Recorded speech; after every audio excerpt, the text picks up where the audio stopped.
I've demonstrated on previous episodes how you can take a single serve recipe and scale it up for a crowd.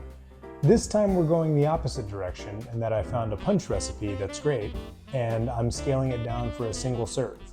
I'll leave both recipes in the description below so that you can see how to make the full batch and you can make a single serve. But today we're going to focus on the single serve and a couple of garnish options that I think really put it over the top.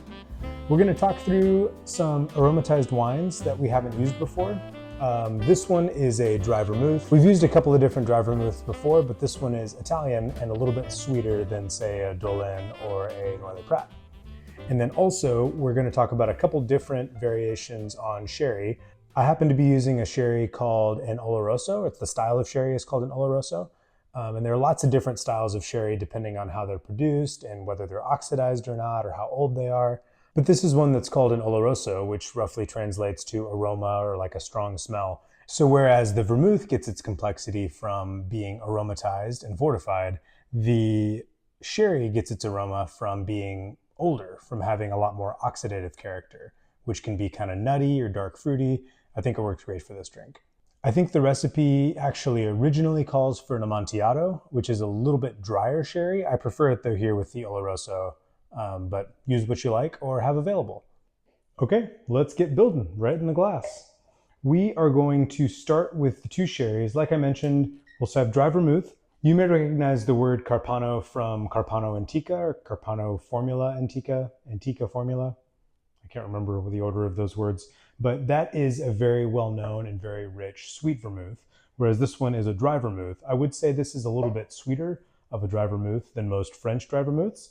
And so anytime you see an Italian dry vermouth or a French sweet vermouth, they're a little bit out of their normal realm of expertise. That's not to say they're bad. It's just, for some reason, the French dry vermouths and the Italian sweet vermouths are the ones that have become more popular, kind of more ubiquitous with most bar programs around the US.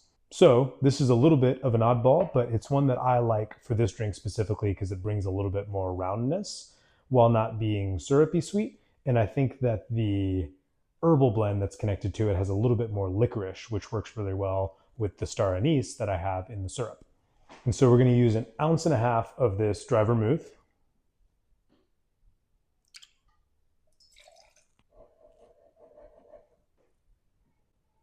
Yeah, it smells awesome.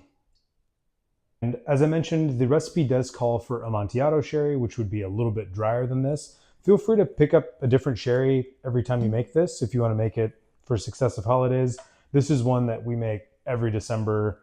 I always will pick up a bottle of sherry, and usually I have dry vermouth on hand. But this is also a good way to use up most of a bottle of dry vermouth if you have one that's been sitting in the fridge for a little bit too long. And we'll do 1.5 ounces of the Lusto Oloroso. So the Carpano vermouth brings a lot of the herbal quality to the base of these two wines, whereas this one just has an amazing kind of fruitiness and nuttiness. I know I'm smelling them together now, but I will say we've added 3 ounces of liquid that is a little bit stronger than wine strength, but this whole drink together with the syrup and the juices is actually a little bit lower ABV than a glass of wine. We're going to have about a little over 5 ounces of liquid in total, which is a pretty standard wine pour. But the alcohol strength of the whole mix of those 5 ounces is just over 10% ABV. So not a super low ABV drink, but kind of wine strength, not necessarily cocktail strength. I know cocktails can be any strength, but you get what I'm talking about. Next, we'll do 3/4 ounce of this cranberry juice.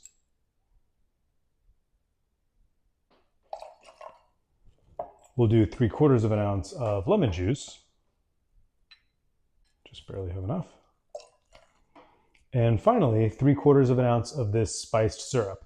This one is fairly dark because I used brown sugar. The recipe just calls for regular cane sugar, but I like the additional kind of rich, toasty, molassesy quality of the brown sugar. Also, you can use any kind of spices, any kind of baking, wintry spices that you have in your home. The recipe calls for allspice, clove, and cinnamon. I didn't actually have any allspice berries, but I did have star anise, and I really like the flavor of star anise, that kind of licoricey quality, and so I added that instead. Use what spices you have on hand. Don't feel the need to make an extra run to the store. 3/4 ounce of syrup.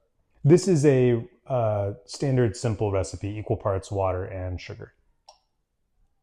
So I grabbed some ice and I'm going to toss it in. I am going to stir it a little bit just to kind of make sure everything is well mixed, but the goal isn't necessarily dilution.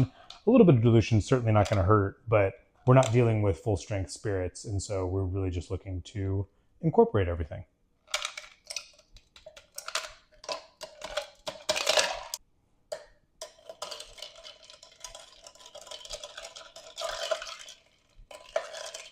That should be good. We're gonna toss in a cinnamon stick, if you have one around. Adds a nice little aroma to it, and also just visual appeal. And then also, we're gonna do a nice long swath of grapefruit.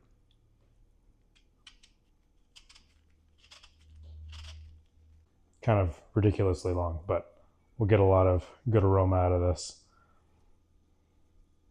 And then we won't quite do a horse collar, but here, let me use this.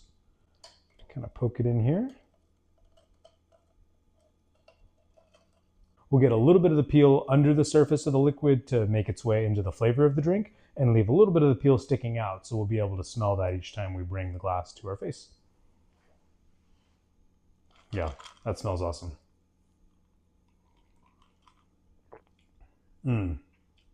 Yeah, this is one, I think it works really well with these two wines specifically together. I like the spice character of this Carpano Dry, and I really like the nuttiness of this Oloroso.